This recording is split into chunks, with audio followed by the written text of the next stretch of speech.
নমস্কাৰ আপোনালোকক এক্সাম ক্ৰেকাৰ্ছলৈ মই চাহিদ হাজৰিকাই স্বাগতম জনাইছোঁ। আজি আমি এই ক্লাছটোৰ জৰিয়তে আমাৰ এইকেইদিন বাতৰিত থকা ইম্পৰ্টেণ্ট আৰ্টিকলবিলাক আলোচনা কৰিম। মই Sahid Hazarika as a current affairs faculty আপোনাৰ সৈতে জইন হৈছোঁ। আজি আমাৰ পঢ়িব লগা কণ্টেণ্টখিনি হৈছে Assam accord, Assam tree status, BrahMos missile, Padmanath Gohain Baruah আৰু ডি গুকেশ। তো আমি প্ৰথম টপিকটো আৰম্ভ কৰোঁ। চাওক, যোৱাকালি আছাম ট্ৰিবিউনত এটা নিউজ আহিছিলে যে BJP and Congress silent on Assam accord implementation. এতিয়া আমি প্ৰথমতে আছাম একৰ্ড ইমপ্লিমেণ্টেশ্যন কৰিবলৈ কিয় পৰা নাই বা বিজেপিয়ে কংগ্ৰেছে কিয় মন মেলা নাই, সেইটো পঢ়াৰ আগতে আমি প্ৰথমতে আছাম একৰ্ড হয় কি তাৰ বিষয়ে জানি লওঁ। চাওক, আপোনালোকে নিশ্চয় এই সময়টোৰ কথা জানে যে 1979 পৰা আৰম্ভ কৰি 1985লৈকে অসমত এই 6টা বছৰ বিশেষ এক সংগ্ৰাম চলিছিলে, যাৰ নামটোৱে আছিলে অসম আন্দোলন। এই অসম আন্দোলনৰ ভিত্তিটো কি আছিলে যে বিদেশী বহিষ্কাৰ কৰা। অসমত ইতিমধ্যে বাংলাদেশী বা বেলেগ ৰাষ্ট্ৰৰ পৰা যি অনুপ্ৰৱেশকাৰী ভৰ্তি হৈ পৰিছিল, বিশেষকৈ হীৰালাল পাটোৱাৰীৰ মৃত্যুৰ পাছৰ পৰা এই আন্দোলনৰ আৰম্ভ হয়। প্ৰথম শ্বহীদ খৰ্গেশ্বৰ তালুকদাৰৰ পৰা আৰম্ভ কৰি 1985লৈকে চলা এই 6 বছৰীয়া সংগ্ৰামকে কি বুলি কোৱা হয়? অসম আন্দোলন বুলি কোৱা হয়। এই অসম আন্দোলনত বহুতো ছাত্ৰ সংগঠন, বহুতো ছাত্ৰ জড়িত হৈ পৰিছিলে। কিন্তু এই অসম আন্দোলন সামৰণি হৈছিলে এখন একৰ্ড বা চুক্তিৰ জৰিয়তে, যাৰ নামটো হৈছে অসম চুক্তি বা অসম একৰ্ড। এই অসম চুক্তি কোন সংগঠনৰ মাজত স্বাক্ষৰিত হৈছিলে? সেয়া হৈছে আছু, অসম অল আছাম গণসংগ্ৰাম পৰিষদ, আৰু ইফালে আমাৰ কেন্দ্ৰীয় চৰকাৰ আছিলে। ৰাজীৱ গান্ধী আছে, আপোনালোকে দেখা পাইছে। এয়া ভৃগু ফুকন, প্ৰফুল্ল কুমাৰ মহন্ত, তেওঁলোকৰ ফটোৱে দেখিবলৈ পোৱা গৈছে। তো এতিয়া প্ৰথম কথাটো হ'ল যে অসম একৰ্ডৰ প্ৰভিজনকেইটা কি কি আছিলে। ইয়াত কেইবাটাও এনেকুৱা ক্লজ, অসম একৰ্ডত কেইবাটাও ক্লজ সংলগ্ন কৰা হ'ল। তাৰ ভিতৰত ইম্পৰ্টেণ্ট ক্লজ 5 আৰু ক্লজ 6। ক্লজ 5ত কিছুমান আমাৰ ফৰেনাৰ ইছ্যুৰ বিষয়ে আছে, আৰু ক্লজ 6ত আমাৰ সাংবিধানিক ৰক্ষা কৱচৰ কথা আছে, আৰু ক্লজ 7ত ইকনমিক ডেভেলপমেণ্টৰ কথা আছে। আৰু এই অসম একৰ্ডৰ পাছত এই অসম একৰ্ডক ইমপ্লিমেণ্ট কৰিবৰ বাবে implementation of Assam accord department বনোৱা হৈছিলে 1986ত। মোৰ যদি খুব ভুল হোৱা নাই, তেতিয়াহ'লে এই দপ্তৰৰ মিনিষ্টাৰ এতিয়া অতুল বৰা, আগতে হিমন্ত বিশ্ব শৰ্মা আছিলে। এতিয়া চাওক, অসম একৰ্ডৰ প্ৰভিজনতে মই ক'লোৱে ক্লজ 5টো কি আছে, ফৰেনাৰ্ছ ইছ্যু, আৰু clause 6 and 7 these are related to the safeguard and economic development. Clause 5এ কি কৈছিলে চাওক,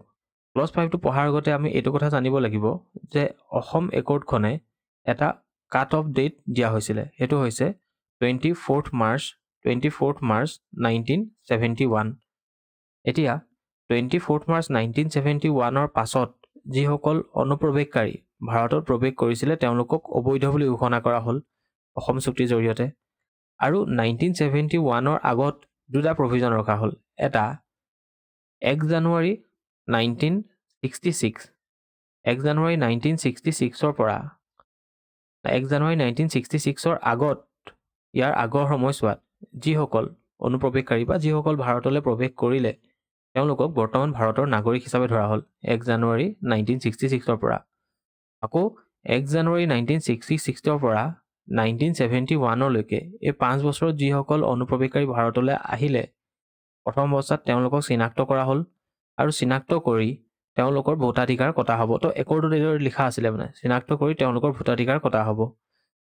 10 বছৰৰ বাবে তেওঁলোকৰ ভোটাধিকাৰ হস্তক্ষেপ কৰা হ'ব, তেওঁলোকক ভোট দিয়াৰ পৰা আঁতৰাই ৰখা হ'ব, আৰু 10 বছৰ তেওঁলোকে ৰেজিষ্ট্ৰেশ্যনৰ জৰিয়তে 10 বছৰৰ পাছত পুনৰ কি হৈছে যে ভাৰতৰ নাগৰিক হ'ব পাৰিব। আৰু ফাইনেলি কি হ'ল, 1971ৰ 24 মাৰ্চৰ পাছত যিসকল আহিলে, তেওঁলোকক অনুপ্ৰৱেশকাৰী বুলি বা অবৈধ বুলি তেওঁলোকক কি হৈছে যে বহিষ্কাৰ কৰা হ'ব। এইদৰে অসম একৰ্ডত লিপিবদ্ধ হৈছিলে। 5 নম্বৰ আমি ক্লজটো চালোঁ। এতিয়া আমি ক্লজ 6টো চাওঁ। ক্লজ 6টোৱে কি কৈছে? ক্লজ 6টোৱে আমাৰ সাংবিধানিক আৰু প্ৰশাসনিক এইবিলাক ৰক্ষা কৱচৰ কথা কৈছে। কনষ্টিটিউশ্যনেল, লেজিছলেটিভ এণ্ড এডমিনিষ্ট্ৰেটিভ ছেফগাৰ্ডৰ কথা কৈছে। আৰু এইবিলাকৰ জৰিয়তে কনষ্টিটিউশ্যনেল, লেজিছলেটিভ এণ্ড এডমিনিষ্ট্ৰেটিভ ছেফগাৰ্ডৰ জৰিয়তে আমাৰ অসমীয়া মানুহৰ কালচাৰ, ছ'চিয়েল আৰু লিংগুইষ্টিক আইডেণ্টিটি আৰু হেৰিটেজ অফ আছামিজ পিপল, এইখিনি কি হ'ব? প্ৰটেক্ট হ'ব, প্ৰিজাৰ্ভ হ'ব। এইদৰে কোৱা হৈছিলে ক্লজ 6ত। মানে ক্লজ 6টো কি আছিলে মই এবাৰ পঢ়ি দিছোঁ। It says that constitutional, legislative and administrative safeguard as may be appropriate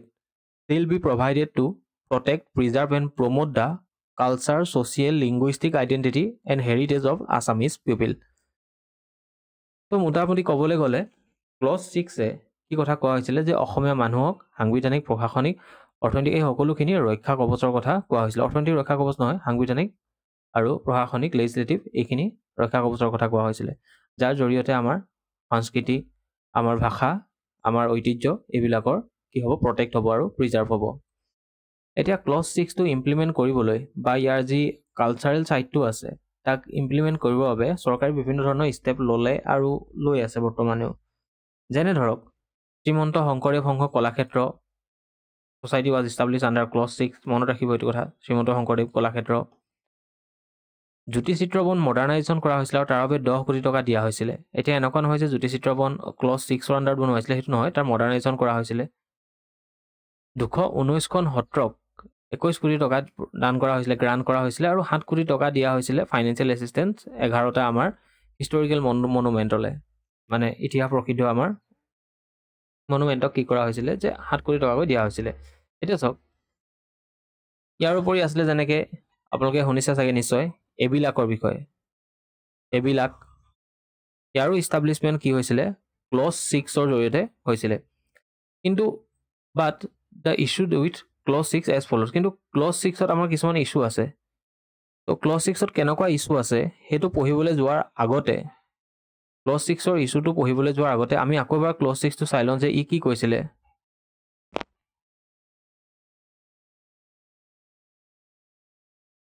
close 6 টো আকৌ এবাৰ আমি চাই লৈছো সব কি কৈছিল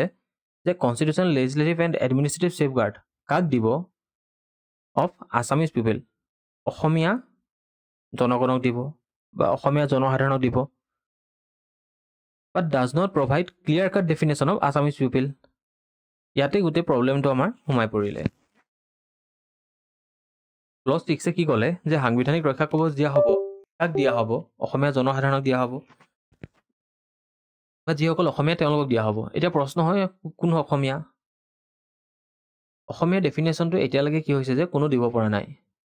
তো কিয় দিব পৰা নাই ইয়াতে বহুতখিনি কথা আছে এইখিনি আমি অলপ চাই ল'ম কিন্তু তাৰ আগতে চাই লওঁ যে ক্লজ 6 টো আমাৰ বাবে কিয় ইম্পৰ্টেণ্ট হয় চাওক আমাৰ যেতিয়া ভাৰতত এনআৰচি হৈছিলে প্ৰথমবাৰ এনআৰচি ডেট ইজ 1951 আৰু ভাৰতত তেতিয়া কাট অফ ৰখা হৈছিলে কিমান 1948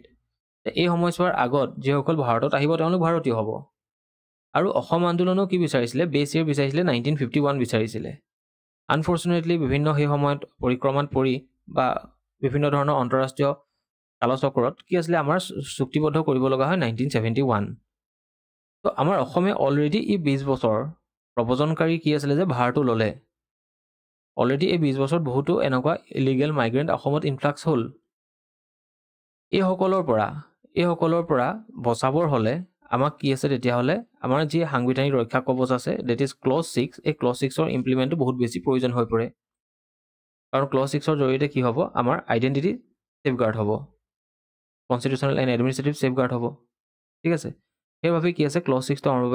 আমাৰ বাবে বহুত বেছি ইম্পৰ্টেণ্ট হয় এতিয়া ক্লজ 6 টো ইম্পৰ্টেণ্ট যেনেকৈ হয় ঠিক তেনেকৈ এটা প্ৰব্লেম হৈ গ'ল যে অসমীয়া বুলি কাক কোৱা হ'ব অসমীয়াৰ সংজ্ঞাটো কি অসমীয়াৰ সংজ্ঞা বিচাৰি এতিয়া তাৰ পৰৱৰ্তী পৰ্যায়ত ডিবেট হ'ল এতিয়া বহুতে ক'ব বিচাৰে ইয়াৰ সংজ্ঞাটো বেলেগ বেলেগ ধৰণে দিব বিচাৰে যেনে বহুতে এইটো কথা ক'ব বিচাৰে যে অসমৰ যি জনগাঁথনি সেই জনগাঁথনি কোনোবা এটা বিশেষ ধৰ্ম বা কোনোবা এটা বিশেষ জাতিক লৈ বনা জনগাঁথনি নহয় অসমৰ এই জনগাঁথনি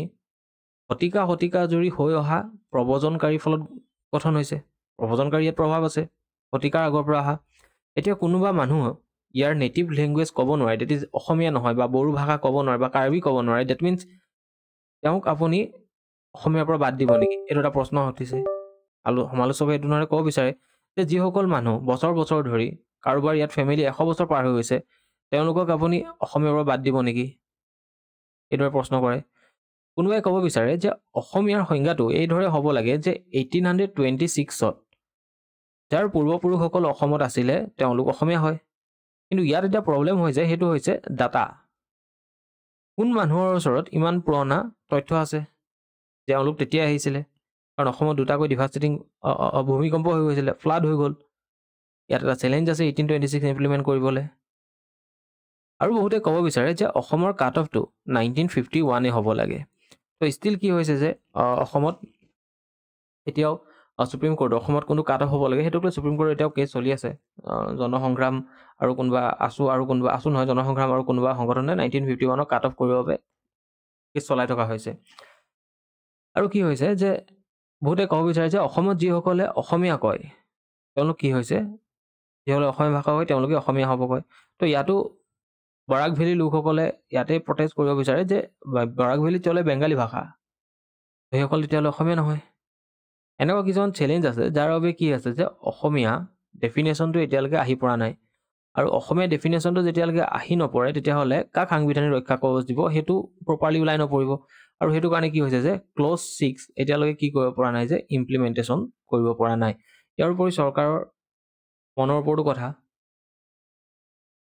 চৰকাৰৰ যদি মন যায় তেতিয়াহ'লে সকলোখিনি সম্ভৱ হয়গে এতিয়া চাওক নেক্সট এটা আমি টাৰ্ম জানি লওঁ সেইটো হৈছে খিলঞ্জীয়া এতিয়া খিলঞ্জীয়া বুলি কাক কোৱা হ'ব খিলঞ্জীয়া refers to all indigenous community কি বুলি কোৱা হ'ব খিলঞ্জীয়া বুলি কোৱা হ'ব কিন্তু কুৱেশ্যনটো ইয়াত এইটোৱে আহি পৰে যে কাক কনচিডাৰ কৰিব যে এইসকল ইণ্ডিজিনিয়াছ হয় বুলি কোনোবাই ক'ব বিচাৰে যে 1826 আগত অহাসকলহে কি হৈছে খিলঞ্জীয়া হয় তেনেকৈ হ'লে দেখোন অসমৰ 1826 পিছত অহা বহুতো মানুহ অসমীয়া নহ'ব বা খিলঞ্জীয়া নহ'ব তো এনেকুৱা কিছুমান ডিবেট আছে যাৰ কাৰণে কি হৈছে clause 6 is not implemented yet তো অসম একৰ্ডৰ ওপৰত ভিত্তি কৰি দুটাকৈ পজিশ্যন ৰখা হৈছে প্ৰথমটো হৈছে যে who is the head of the high level committee to review the implementation of clause 6 of Assam accord 1985 ইয়াৰ উত্তৰটো হ'ব MP বেজবৰুৱা কমিটি বনোৱা হৈছিলে তাৰপাছত historic Assam accord was signed in 15 August 1985 Asom একৰ্ডৰ ইমপ্লিমেণ্টেশ্যনৰ কাৰণে বা ক্লজ 6ৰ বাবে ইমপ্লিমেণ্টেশ্যনৰ কাৰণে আৰু এখন কমিটি বনোৱা হৈছিলে এখন হৈছে MP বেজবৰুৱা কমিটি আৰু এখন হৈছে সেয়া হৈছে Biplab Sarma committee justice Biplab Sarma committee এইটো কথা মনত ৰাখিব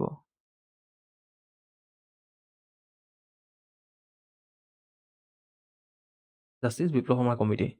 এতিয়া নেক্সট আৰ্টিকল চাওক এইটো যোৱাকালি আছাম ট্ৰিবিউনত আহিছিলে যে tree cover loss in country highest in Assam এইটো পঢ়িবলৈ যোৱাৰ আগতে মই আপোনালোকক সৰুকৈ ঘোষণা এটা কৰি দিব বিচাৰোঁ যে এক্সাম ক্ৰেকাৰ্ছে অহা 6 মে'ৰ পৰা ADR বাবে এটা নতুনকৈ বেটছ আৰম্ভ কৰিছে ইয়াৰ উপৰি এক্সাম ক্ৰেকাৰ্ছত অলৰেডি দুটাকৈ বেটছ চলি আছে এটা হৈছে APSC CDPOৰ বাবে এটা চলি আছে আৰু এটা অসম টেটৰ বাবে চলি আছে এতিয়া অসম টেটৰ বাবে যদি কোনোবাই এক্সট্ৰাকৈ পেডাগোগিক কোৰ্চ ল'ব বিচাৰে তেতিয়াহ'লে সেইটো এভেইলেবল আছে আৰু আপোনালোকে যদি এই তিনিটাৰ ভিতৰত কোনোবা এটা কোৰ্চত ইনৰোল কৰিব বিচাৰে তেতিয়াহ'লে এই হোৱাটছএপ নম্বৰত আপোনালোকে মেছেজ বা কল কৰিব পাৰে এতিয়া চাওক আমি নিউজলৈ যাওঁ ইয়াত কি কৈছে যে tree cover loss in the country highest in Assam 2001 চনৰ পৰা এটা ডাটা দিয়া আছে চাওক ডাটাটো কি দিছে যে 2001 চনৰ পৰা 2023 চনলৈকে আমাৰ ভাৰতত সৰ্বমুঠ 2.3 মিলিয়ন হেক্টৰ 2.3 মিলিয়ন হেক্টৰ কি হৈছে যে ফৰেষ্ট কভাৰ লছ হৈছে আৰু এই গোটেইখিনিৰ ভিতৰত হাইষ্ট ক'ত হৈছে অসমত হৈছে আৰু এই সমীক্ষাটো কোনে চলাইছে global forest watch monitoring project মনত ৰাখিব গ্লোবেল ফৰেষ্ট ৱাচ মনিটৰিং প্ৰজেক্টে এই ডাটা দিছে তো তেওঁলোকে ক'ব বিচাৰিছে যে অসমত এই সময়ছোৱাত অসমত প্ৰায় 3,24,000 হেক্টৰ আৰু 324 কিলো হেক্টৰ ট্ৰি লছ হৈছে as compare to national average আমাৰ ৰাষ্ট্ৰীয় এভাৰেজটো কি হৈছে যে 66,600 কিন্তু অসমত কিমান বেছি হৈছে চাওক 3,24,000 এভাৰেজতকৈ বহুত বেছি লছ হৈছে ইমানকেইটা বছৰত আৰু আটাইতকৈ বেছি ক'ত হৈছে top 5 region in the country য'ত হৈছে ধৰক Mizoram Arunachal Pradesh Nagaland Manipur were responsible for 60% of all tree cover loss between 2001-2003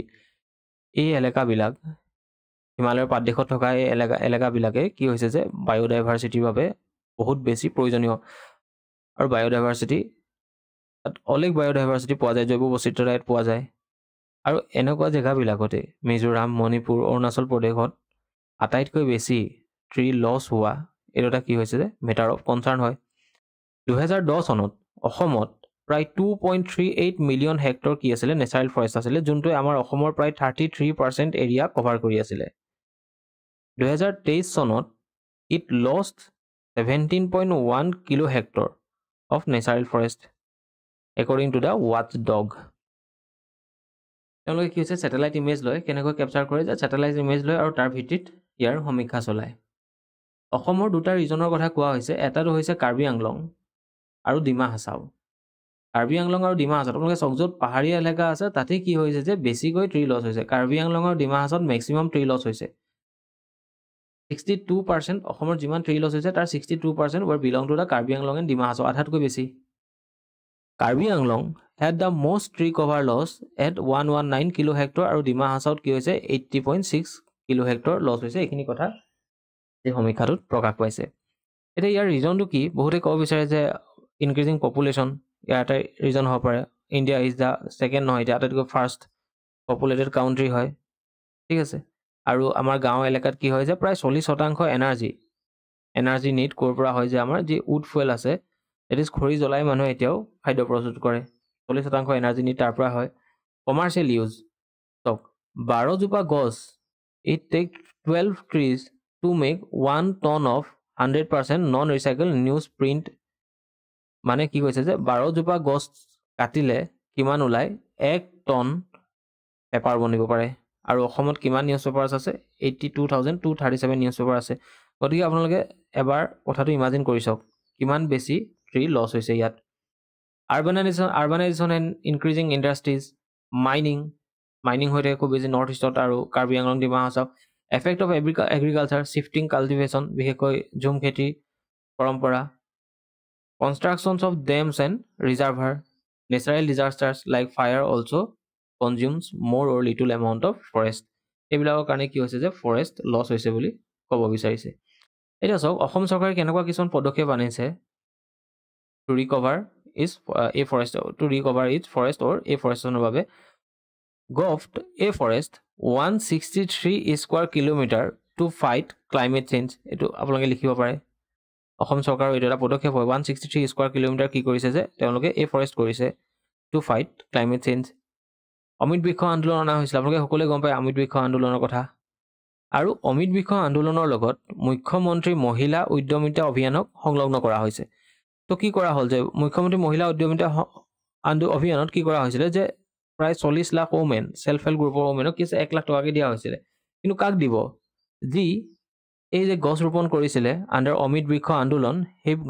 গছ পুলিবিলাক যদি কোনোবাই সাৰ্ভাইভ কৰি ৰাখিছে সাৰ্ভাইভ হৈ আছে তেতিয়া তেওঁহে কি হৈছে যে এই যি মুখ্যমন্ত্ৰী মহিলা উদ্যমিতা অভিযান আছে তাৰ বেনিফিচিয়াৰী হ'ব পাৰিব ইয়াৰ উপৰি Assam department of environment forest অসমৰ ডিপাৰ্টমেণ্ট অফ এনভাইৰনমেণ্ট ফৰেষ্ট আৰু US agency for international development USAID সৈতে লগ লাগি ট্ৰিজ আউটছাইড ফৰেষ্ট এই প্ৰগ্ৰেমটো চলোৱা হৈছিলে যাৰ জৰিয়তে farmers companies and private institutions rapidly expand tree coverage outside traditional forest আমাৰ যিমানবিলাক ট্ৰেডিশ্যনেল ফৰেষ্ট আছে সাধাৰণতে য'ত ফৰেষ্ট থাকে তাৰ বাহিৰেও মানে আউটছাইড ফৰেষ্ট ট্ৰি কভাৰ বৃদ্ধি কৰিবৰ বাবে কি হৈছে যে এই USAID আৰু আসাম ডিপাৰ্টমেণ্ট অফ এনভাইৰনমেণ্টৰ কি কৰিছিলে এটা programme tree outside forest in India এই প্ৰগ্ৰেমটো লঞ্চ কৰিছিলে তো ইয়াৰ ভিত্তিত এটা কুৱেশ্যন ৰখা হৈছে যে কুৱেশ্যনটো চব কি আছে যে a particular state in India has the following character প্ৰথমটো কথা কোৱা হৈছে যে it is located on the same latitude which passes through the northern Rajasthan একেটা লেটিটিউডতে আছে ৰাজস্থানৰ মাজত ৰাজস্থান যোনটা লেটিটিউড আছে আৰু একেটা লেটিটিউডতে আছে সেইখন ৰাজ্য ইট হেজ কভাৰ্ছ 80% এই কথাটো মনত ৰাখিব 80% of its area under forest cover over 12% of forest cover constitutes the protected area network in this site তো আপোনাক সুধিছে ৰাজ্যখন কি হ'ব এইকেইটা আপোনাক অপশ্যন দিয়া আছে ৰাজ্যখন কি হ'ব ৰাজ্যখন হ'ব অবভিয়াছলি অৰুণাচল প্ৰদেশ হ'ব এতিয়া চাওক নেক্সট তো আপুনি এইটো এলিমেণ্ট কৰিব পাৰে কেনেকৈ যে উত্তৰাখণ্ড আৰু হিমাচল প্ৰদেশ নহয় যোনবিলাক ৰাজস্থানতকৈ বহুত ওপৰত আছে নেক্সট অসমৰ কথা জানে অসমত 80% ফৰেষ্ট কভাৰ নাই তো অপশ্যন বাছিলে কি অৰুণাচল প্ৰদেশ নেক্সটটো আছে যে India sends first batches of BrahMos to Philippines তো ফিলিপিনছে নিজৰ এটা প্ৰগ্ৰেম আছে হৰিজন 2 প্ৰগ্ৰেম যাৰ জৰিয়তে মডাৰ্ণাইজেশ্যন প্ৰগ্ৰেমৰ জৰিয়তে কি হৈছে হৰিজন 2 এটা স্কিম তাৰ জৰিয়তে ফিলিপিনছে এই ব্ৰাহ্মছ মিছাইল ইণ্ডিয়াৰ পৰা ইম্পৰ্ট কৰিছে আৰু কিমান কষ্ট পৰিছে $375 মিলিয়ন ইয়াত আৰ্টিকলটোত কি কৈছে চাওক তাৰ আগতে আমি জানি লওঁ যে ব্ৰাহ্মছ মিছাইলৰ বিষয়ে অলপ জানি লওঁ যে ব্ৰাহ্মছ মিছাইল কোনে ডেভেলপ কৰিছে DRDO ডেভেলপ কৰিছে আৰু ৰাছিয়াছ NPO মাচিনোষ্ট্ৰনিয়া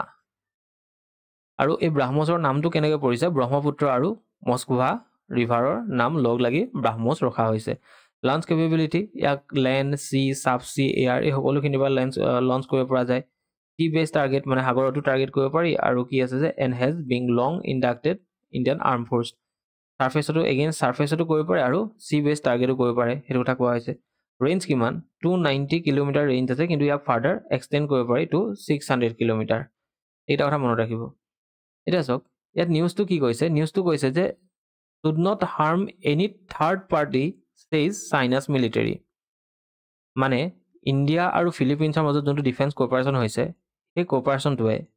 কোনো থাৰ্ড পাৰ্টি ডেট ইজ চাইনাৰ মিলিটাৰী চাইনাক মানে এফেক্ট কৰিব নালাগে সেইটো চাইনা মিলিটাৰী কৈছে কিয় চাইনা কিয় কনচাৰ্ণ হৈছে চাওক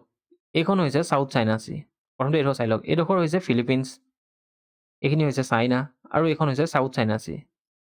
আৰু সাউথ চাইনা চিৰ এই জেগাডোখৰতে চাইনাই কি হৈছে যে এনেকৈ 9 ডেছ লাইন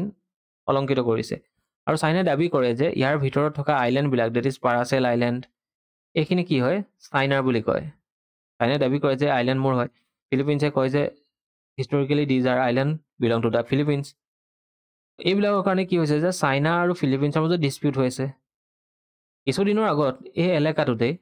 ফিলিপিন আৰু ইউ এছ এৰ মাজত কি হৈ যায় যে কিছুমান এক্সাৰচাইজ হৈ যায় মিলিটাৰী এক্সাৰচাইজ হৈ যায় including largest ever edition of annual bilateral Balikatan drills মনত ৰাখিব নালাগে এইকেইটা ড্ৰিলছৰ নাম কি ইয়াতে ইণ্ডিয়াৰ লগত ৰিলেটেড নহয় বাবে খালি মই কৈ দিছোঁ কি কৰা হ'ল যে কেইদিনমানৰ আগতে এই ডিছপিউট হৈ থকা এই এলেকাতে ডেট ইজ ফিলিপিনছৰ এনেকুৱা এলেকাতে চাইনাই কি কৰিলে মানে ফিলিপিনছে কি কৰিলে 1600 kilometre mid range capable missile এটা ইয়াত প্লেচ কৰিলে আৰু এই মিছাইলটো তাৰ নামটো কি হৈছে যে টাইফন ছিষ্টেম আৰু এইটো কোনে দিছিলে এইটো কাৰ জৰিয়তে অনা হৈছিলে এইটো ইউ এছ এৰ পৰা অনা হৈছিলে তো ভালকৈ কথা এটা মন কৰিব যে ইয়াত আছে চাইনা ইয়াত আছে ফিলিপিনছে প্ৰথমতে ইউ এছৰ ছাপৰ্টত কি কৰে টাইফন মিছাইল আনে টাইফন মিছাইলটো ক'ত পুট কৰে সিহঁতৰ কষ্টত ৰাখে ফিলিপিনছৰ কষ্টত ৰাখিলে আৰু এই টাইফন মিছাইলৰ ৰেঞ্জটো কিমান 1600 কিলোমিটাৰ যোনটো ইজিলি চাইনাৰ কোষ্টত গৈ পাবগৈ পাৰে এইটোকে ইয়াত কোৱা হৈছে which were deployed in the northern Luzon of the Philippines would reach China coast তো এইটোৱে কি হৈছে যে চাইনাৰ সোভাৰজেন্টিক চ্যালেঞ্জ কৰিছে আকৌ এতিয়া ইণ্ডিয়াৰ পৰা ফিলিপিনছে কি লৈছে ব্ৰাহ্মছ মিছাইল লৈছে তো চাইনাই সেইটো কাৰণে ক'ব বিচাৰিছে যে তোমালোকে কোনোবাই মিলিটাৰী কোঅপাৰেশ্যন কৰিছে তাত আপত্তি নাই ডিফেন্স কোঅপাৰেশ্যন কৰিছে তাত আপত্তি নাই কিন্তু কোনোবা দুখন কাউণ্ট্ৰিৰ ডিফেন্স কোঅপাৰেশ্যনৰ কাৰণে আন এখন কাউণ্ট্ৰি হাৰ্ম হ'ব নালাগে সেই কথাটো চাইনাই ক'ব বিচাৰিছে আৰু সেইটোকে নিউজত অনা হৈছিলে তাৰপিছত চাওক নেক্সট পদ্মনাথ গোহাঁই বৰুৱা কিয় নিউজত আহিলে কাৰণ 21 এপ্ৰিল তাৰিখে তেওঁৰ মৃত্যু বাৰ্ষিকী আছিলে তো অলপ তেওঁৰ বিষয়ে চাই লওঁ পদ্মনাথ গোহাঁই বৰুৱাৰ বিষয়ে তেওঁ first president of Asom Sahitya Sabha he is regarded as the pitamaha in the Assamese literary world পিতামহ বুলি তেওঁক কোৱা হয় আৰু তেওঁক ব্ৰিটিছে কি কৰিছিলে ৰায় বাহাদুৰ টাইটেল দিছিলে আৰু এই টাইটেলটোৰ পৰা প্ৰথমজন অসমীয়া পাৰ্চন আছিলে he was also' the first literary pensioner of Assam his novel Bhanumati publish in 1890 Bhanumati publish হৈছিলে 1890 ফাৰ্ষ্ট আছামিজ নভেল হয় from literary point of view regarded as the first Assamese novel আৰু তেওঁৰ আনখন নভেল আছিলে লাহৰী আছিলে 1892ত আছিলে 1890ত ভানুমতী আৰু 1892ত লাহৰী আছিলে পদ্মনাথ গোহাঁই বৰুৱা আৰু ইয়াৰ উপৰি তেওঁ বহুতো কিছুমান লোকেল ড্ৰামা লিখিছিলে যেনে হিষ্টৰিকেল ড্ৰামা লিখিছিলে যেনে জয়মতী গদাধৰ লাচিত বৰফুকন সাধনী এইখিনি আছিলে ইয়াৰ উপৰি বিভিন্ন ধৰণৰ তেওঁ মাইথলজিকেল ড্ৰামা লিখিছিলে যেনে বান ৰজা লিজেণ্ডেৰী লভ হিষ্টৰীৰ ওপৰত লিখিছিলে তেওঁ ঊষা অনিৰুদ্ধৰ যি লভ হিষ্টৰী তাৰ ওপৰত কি আছিলে মাইথলজিকেল ড্ৰামা বনাইছিলে বান ৰজা এইখনেই ছ'চিয়েল ড্ৰামা আছিলে তেওঁ গাঁওবুঢ়া ড্ৰামাখনৰ মনত ৰাখিব এইটো আগতে এক্সামত সুধিছে গাঁওবুঢ়া ইয়াৰ উপৰি কমেডি নাটক আছিলে টেটুন তামুলী ভূত নে ভ্ৰম ইটিচি তো এইকেইটা কথা মনত ৰাখিব পদ্মনাথ গোহাঁই বৰুৱাৰ বিষয় ইম্পৰ্টেণ্ট হয় এক্সামত অহাৰ চান্স থাকে তো এই দুটাকৈ প্ৰশ্ন অনা হৈছে এটাটো হৈছে Kathoni Barir Ghat collection of short stories was written by কাৰ দ্বাৰা লিখা হৈছিলে উত্তৰটো হ'ব মহিম বৰা